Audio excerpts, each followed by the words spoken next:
Hey YouTube, welcome back to my channel. Today I have for you guys the Omega Seamaster in white, but more importantly it's on the black rubber deployant clasp. This is new to 2021 to my knowledge, or late 2020 at least. So unfortunately it does not come with the watch. You have to buy this after buying the watch.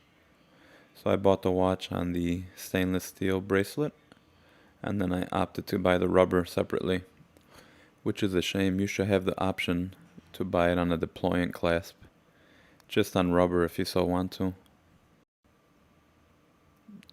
To me, this is the most comfortable rubber strap I've ever worn, and the clasp is really comfortable as well too for me.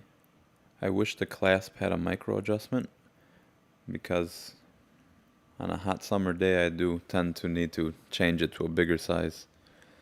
But other than that, still really comfortable. I love the way it all comes together.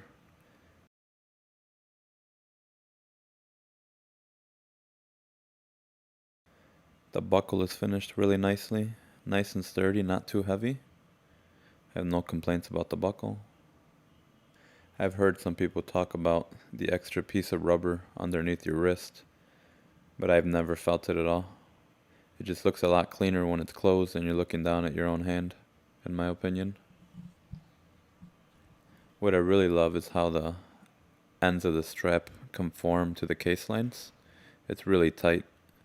I know this is a different style strap, but you can see the gap between the strap and the case lines.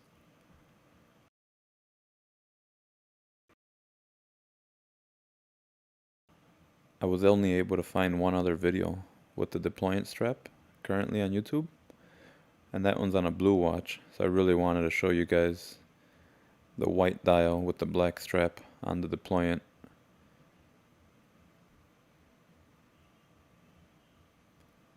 If it wasn't for the deployant buckle, I don't think I would have the rubber strap, which is a shame because it really makes the watch.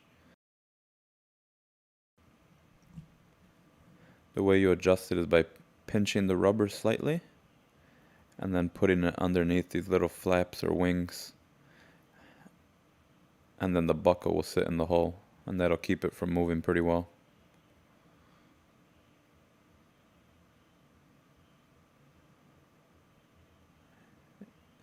It snaps in really nicely and securely. You definitely have to push the buttons, both of them, all the way in to get it off. It's not going to accidentally come off.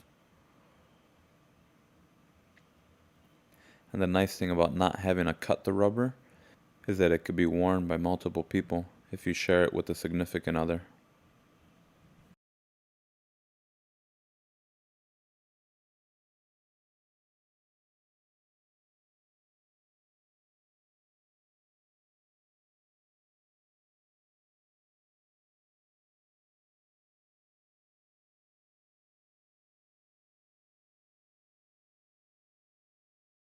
I have a 7¼ to 7½ inch wrist.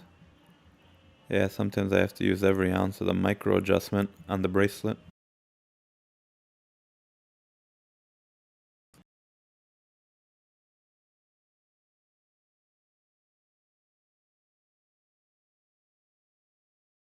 It does come with this pretty nice case, which is the least you could get, considering you're paying $500 for the band.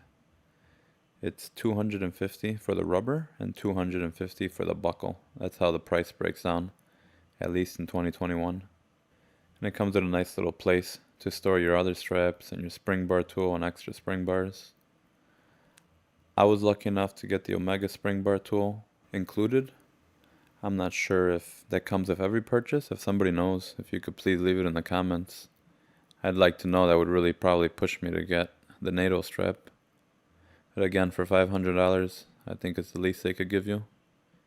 I do see these retail or second market retail on eBay for about $100, which I think is crazy. It does feel really high quality, lightweight, grippy. It's a really nice matte finish on it.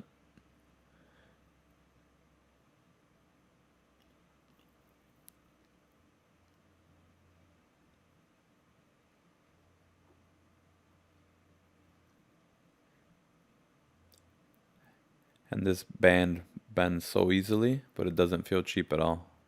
I'm using minimal effort. If I really put some muscle to it, you can almost do a 360.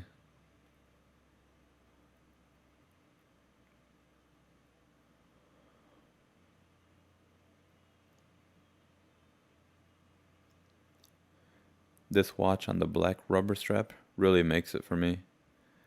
Before I bought the rubber strap, I wasn't really sure if I made the right choice going with the white dial. I kept looking at pictures of the blue one online, but once I bought the black rubber strap, I love it. It's my everyday watch, and I'm really glad I went with the white dial now.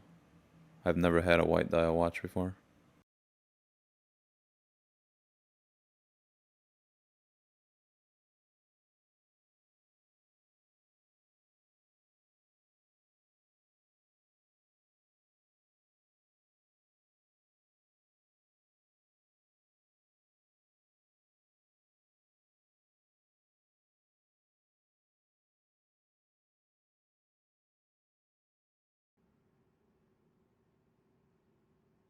The light play on the watch is awesome. What you're seeing is not a glare on the sapphire, it's the ceramic creating that reflection. Thank you for watching. Have a great day.